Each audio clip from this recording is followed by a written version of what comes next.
بات آگے بڑھانے سے قبل فلمی گائیکی کی مختصرہ تاریخ بیان ہو جائے۔ برصغیر پاک و ہند کی پہلی فیچر فلم راجہ ہریش چندر 1913 میں ریلیز ہوئی، جو ایک خاموش فلم تھی۔ 1902 میں پہلی بار گراموفون ریکارڈ سامنے آ چکا تھا، لیکن پہلی بولتی متکلم اٹاکی فلم عالم آرا 1931 میں جا کر ریلیز ہوئی تھی، جس میں پہلا گیت دے دے خدا کے نام پہ پیارے فلم میں کام کرنے والے ایک اداکار وزیر محمد خان نے گایا تھا اور اسی پر فلمایا گیا تھا۔ پس پردہ گلوکاری کی تکنیک پہلی بار 1935 کی فلم دھوپ چھاؤں میں متعارف ہوئی، جس کے بعد پیشہ ور کلاسیکل فنکاروں کو فلموں میں گانے کا موقع ملا، لیکن ان کے گیت فلمی گائیکی کے مزاج کے مطابق نہیں ہوتے تھے۔ کندن لال سہگل جیسا عظیم گلوکار بھی اسی دور میں سامنے آیا، جس نے مرتے دم تک فلمی موسیقی پر راج کیا، اور اس کے گائے ہوئے عام فہم گیت سپر ہٹ اور زبان زد عام ہوئے تھے۔ سہگل ایک پلے بیک سنگر نہیں تھے، کیونکہ ان کے گائے ہوئے گیت خود انہی پر فلمائے گئے تھے۔ سہگل کے آخری وقت میں محمد رفیع سامنے آئے، جو برصغیر کے پہلے کامیاب ترین ورسٹائل پلے بیک سنگر ثابت ہوئے۔ ان کا گائیکی میں کوئی خاندانی پس منظر نہیں تھا، عطائی اور پیشے کے نائی تھے، قدرت نے اچھی آواز دی تھی اور اپنے سیلون میں شوقیہ گاتے تھے۔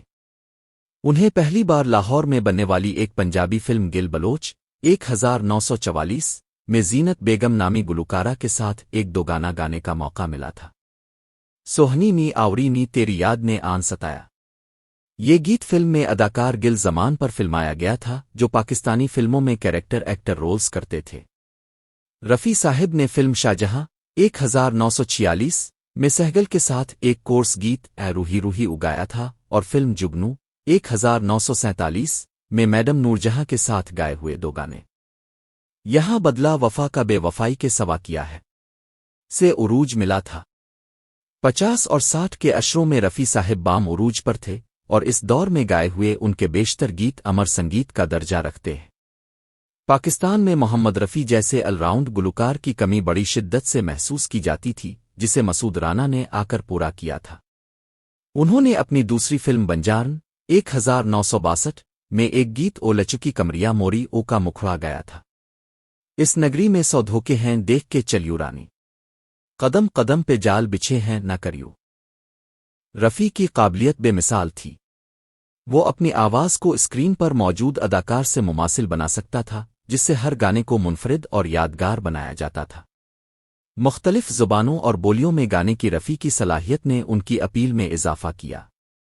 1950 کی دہائی ہندوستانی سنیما کی تاریخ کے سب سے زیادہ قابل احترام پلے بیک گلوکاروں میں سے ایک محمد رفیع کے شاندار کیریئر میں ایک اہم دہائی کے طور پر نمایاں ہے۔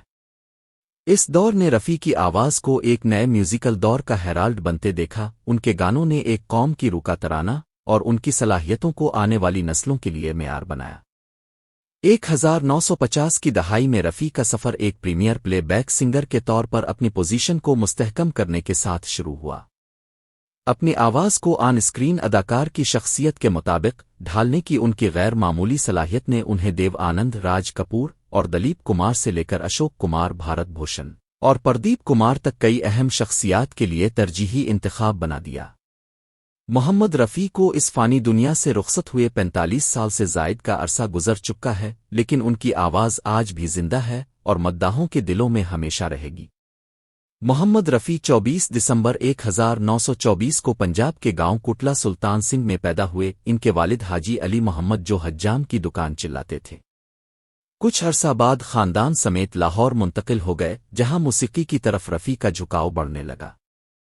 فقیروں اور مقامی موسیقاروں کی دھنوں کی نقل کرتے ہوئے رفیع کی صلاحیتیں چھوٹی عمر سے ہی آیا تھیں۔